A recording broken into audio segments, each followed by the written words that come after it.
Good morning, everyone. Here's your moment of yes for today. The last few weeks I've been working a lot with different teams on what it takes to kind of create really dynamic, really successful teams.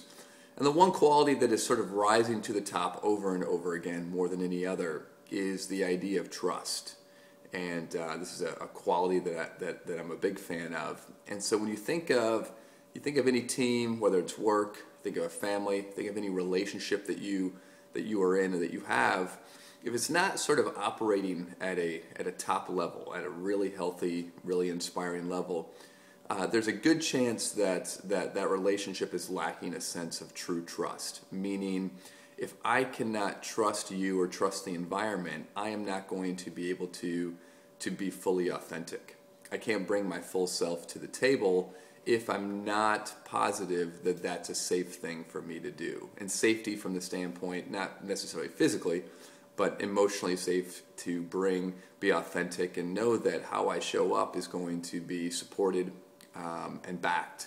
And so, great teams will operate really about as far as that sense of trust can be, because once you get to that point, then you start kind of protecting your own turf. You're in survival mode. You're not so much about being fully authentic as much as being protective of yourself. So think about today, some teams that you're on, especially some relationships that you're in. Are they at the level, whether it's friendship or whatnot, that you would like it to be?